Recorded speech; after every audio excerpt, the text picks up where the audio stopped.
तो दोस्तों तरबूज की खेती में किसान का सबसे ज़्यादा खर्चा होता है, क्योंकि ड्रिप इरिगेशन का खर्चा, प्लास्टिक मल्च का खर्चा और उसके बाद में जो फर्टिगेशंस होते हैं, बहुत सारे फर्टिगेशंस भी होते हैं तरबूज की खेती में, ऊपर से इंसेक्टिसाइड और फंगीसाइड का खर्चा। यानी तरबूज की खेती को आप एक तरह से महंगी खेती भी कह सकते हैं, क्योंकि तरबूज की खेती में खर्चा बहुत ज़्यादा हो जाता है किसान का। और दोस्तों जो किसान भाई तरबूज की काफ़ी अगेती खेती करते हैं, यानी दिसंबर जनवरी में तरबूज की खेती कर लेते हैं, उनका खर्चा तो काफ़ी ज़्यादा हो जाता है, क्योंकि वहाँ पर आपका जो लोटनल का खर्चा है वो भी काफ़ी बढ़ जाता है, क्योंकि जो लोटनल का फैब्रिक आता है वो भी काफ़ी महंगा आता है, और जो सरिये आते हैं लोटनल के टनल को सपोर्ट देने के लिए वो भी काफ़ी महंगे आते हैं। जो फाइबर के सरिये आते हैं वो 17, 18, 20, 22 रुपये तक आते हैं, और जो लोहे के सरिये आते हैं वो तो और भी कॉस्टली आते हैं, यानी 30, 32 रुपये तक उनकी कॉस्ट होती है। तो कहने का मतलब ये है कि जो अगेती खेती करते हैं किसान भाई, उनका खर्चा और भी ज़्यादा हो जाता है। तो दोस्तों ऐसे में अगर ठीक से नहीं मिले या मंडी प्राइस ढंग के नहीं मिले तो तरबूज की खेती में जो है प्रॉफिट कोई ज़्यादा नहीं लिया जा सकता।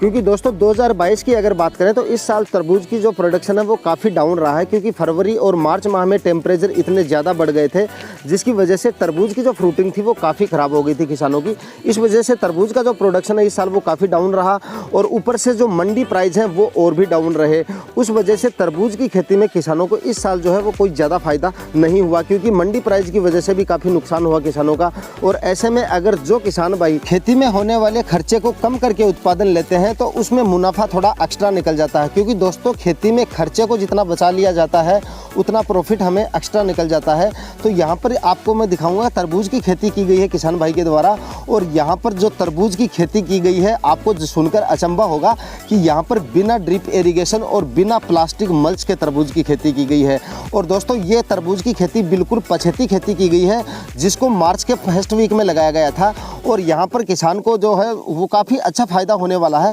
इसके कारण मैं आपको बताऊंगा कि कितना फ़ायदा होगा, और जो नुकसान है बिना प्लास्टिक मल्च और बिना ड्रिप इरिगेशन के वो भी मैं आपको बताने वाला हूँ। क्योंकि बिना प्लास्टिक मल्च और बिना ड्रिप इरिगेशन के प्रोडक्शन ज़रूर थोड़ा कम आता है, लेकिन यहाँ पे किसान भाई ने क्या किया, ज़मीन को खाली नहीं रखा, पहले तो इसमें सरसों की क्रॉप ले ली उन्होंने, और दोस्तों उसके बाद सरसों की हार्वेस्टिंग होने के बाद इन्होंने तरबूज की खेती कर ली यहाँ पे। यानी सरसों की कटाई करने के बाद इन्होंने केवल 2 कल्टीवेशन किए, और उसके बाद में फव्वारा विधि से इन्होंने तरबूज की खेती कर ली। यहाँ पे इन्होंने तरबूज की खेती में बिल्कुल भी खर्चा नहीं किया, केवल बीज की खर्चे को छोड़कर केवल बीज का खर्चा हुआ इनका, और कोई भी खर्चा नहीं हुआ। और उसके बाद में जो फर्टिगेशन किए वो भी कोई ज़्यादा नहीं किए, गोबर की खाद डाल दी इन्होंने, और उसके बाद में मतलब जो इंसेक्टिसाइड होते हैं जो आपका फल मक्खी के लिए जो ज़रूर इन्होंने 3 स्प्रे किए, केवल 3 स्प्रे ही किए हैं, क्योंकि टेम्परेचर बहुत ज़्यादा बढ़ने के बाद में फल मक्खी का प्रकोप जो है वो भी काफ़ी थोड़ा सा कम हो जाता है। क्योंकि जब मौसम बदलता है, उस बदलते मौसम में यानी फरवरी और मार्च माह में जो होता है फल मक्खी का प्रकोप ज़्यादा होता है, उसके बाद में टेम्परेचर बढ़ जाते हैं, तो उसके बाद में फल मक्खी का प्रकोप होता है, लेकिन इतना ज़्यादा नहीं होता है। यहाँ पे मैं आपको दिखाऊंगा तरबूज की क्वालिटी है वो भी काफ़ी शानदार है, और जो तरबूज की साइज़ है, जो तरबूज की साइज़ है वो 3 से 4 केजी तक की है। थोड़ी सी इसमें वीकनेस जो रही है वो मैं आपको बता दूं, तरबूज की जो साइज़ है वो सभी फलों की बराबर नहीं मिली। मतलब कुछ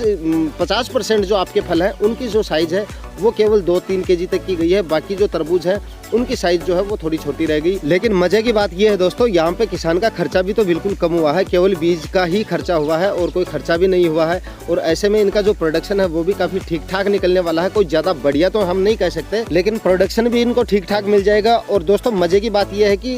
मंडी प्राइस जो है वो काफ़ी इनको शानदार मिल सकते हैं, क्योंकि जहाँ पे तरबूज 5-6 रुपये केजी जा रहा था, वहाँ पर इनको करीब 9-10 रुपये की जो रेट है वो आराम से मिल सकती है। क्योंकि अभी जो तरबूज है उसकी आवक जो है मंडी में वो काफ़ी कम होनी शुरू हो गई है। ऐसे में दोस्तों मंडी प्राइस जो है वो थोड़ी बहुत कहीं ना कहीं और बढ़ने की उम्मीद ज़रूर है, क्योंकि जब आवक कम हो जाती है तरबूज की तो मंडी के जो भाव हैं उनमें ज़रूर वृद्धि देखने को मिलती है। और दोस्तों यहाँ पर अगर इनको तरबूज की वैरायटी की यहाँ पे अगर हम बात करें तो इन्होंने सागर किंग जो वैरायटी आती है उसका चयन किया था, वो वैरायटी इन्होंने यहाँ पे लगाई है, और काफ़ी ठीक ठाक इनको उत्पादन भी बढ़िया मिला है, और ख़र्चा इनका जो है वो बिल्कुल कम हुआ है। तो इस खेती के बारे में आप लोगों के क्या सुझाव हैं कमेंट करके आप ज़रूर बताना। और दोस्तों वीडियो अगर आपको अच्छा लगा है तो वीडियो को ज़्यादा से ज़्यादा लाइक करें, शेयर करें, और खेतीबाड़ी से जुड़े रिलेटेड वीडियो देखने के लिए अपने चैनल को सब्सक्राइब ज़रूर कर लीजिएगा। मिलते हैं किसी नए वीडियो में नए टॉपिक के साथ, तब तक के लिए जय हिंद।